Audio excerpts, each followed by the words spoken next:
Hotel Intercon ito dito sa Paris, Masaya. No? Dito ginaganap yung Partnership for Healthy Cities, yung third edition ng summit nila. No?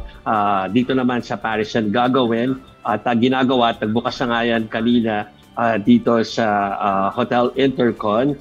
Just to give you the numbers, 74 cities with an approximation of 320 million na population. Pag tinotal mo yung 74 cities, ang represented dito sa summit na ito sa Paris with 240 plus delegates. At ang endeavor na to, na partnership between the cities, na sinabi ko ngayon 74 cities, kasama ang Bloomberg Philanthropies, World Health Organization, saka Vital Strategies.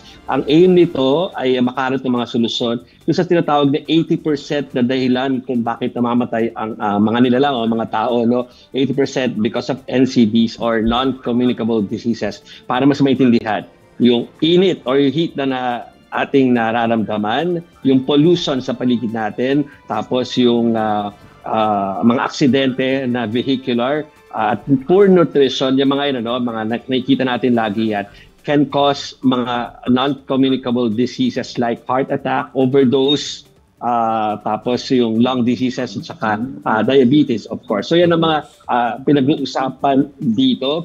At of course, sa opening kanina, nagkaroon ng mga speeches at ang pinaka-underlying issue para sa kanila ay yung pag-aalis nga ng pondo ng Amerika, ng funding ng Amerika sa WHO. So pakinggan natin ng ilan sa mga naging pahayag po ng mga organizers kanina. And good morning, everyone, and welcome to Paris, France for the 2025 Partnership for Healthy Cities Summit. My name is Kelly Larson, and I lead the Partnership for Healthy Cities at Bloomberg Philanthropies.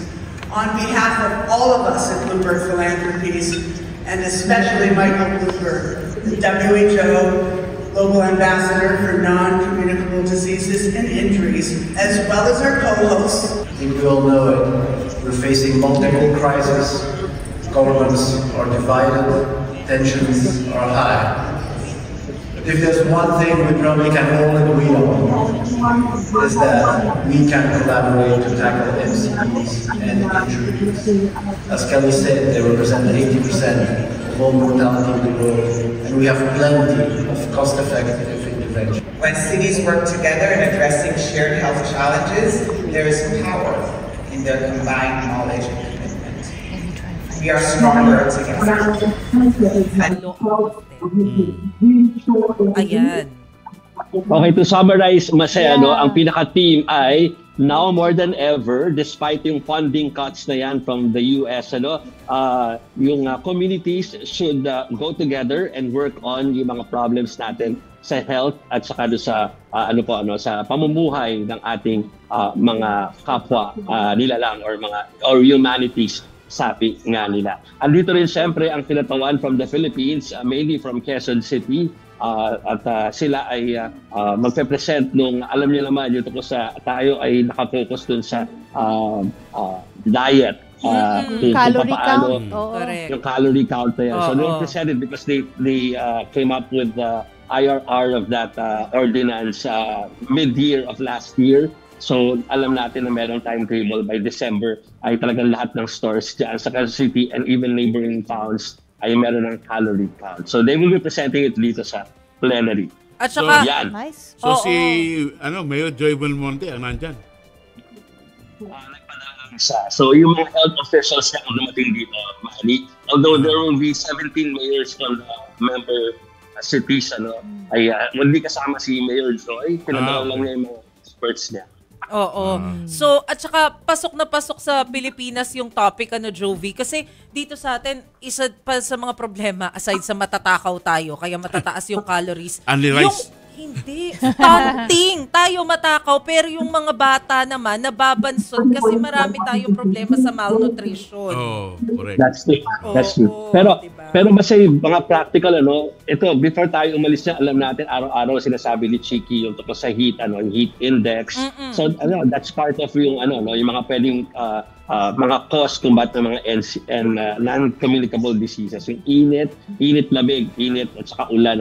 Tapos, tayo, may problema tayo. We also discussed about yung road safety. Isipin nyo, namamatay ng dahil sa mga aksidente. That's also NCD. Oo nga. Correct. CD para yun. Tayo pa man din, takot na takot tayo sa mga COVID-19, di ba? Yung mga nakakahawang sakit na talaga namang dapat tayo mag-ingat. Pero nakakalimutan natin na mas mataas yung cause ng mga namamatay, yung mga hindi nakakahawang sakit, na kagaya na sinabi ni Jovi. Tama ba yon? 8 sa bawat 10 na individual. Yes. Yan. 80% of deaths, 8 sa bawat 10 ay namamatay hindi dahil sa nakawa sila ng karamdaman, kundi dahil sa mga external factors tulad ng init, aksidente, overdose, mga ganyan. Lalo sa atin, aksidente sa motor. Exactly. Sa aksidente pa lang Palo ka na Oo. Yeah.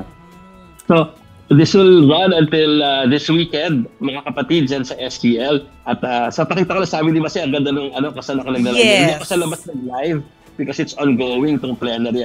At kung papakita ko lang sa inyo, ito yung plenary ng Hotel Intercon Grand Palais. Grabe yung interior. Oo. Yung detalye, napaka-meticuloso. Pero parang lunch break kayo, Joby.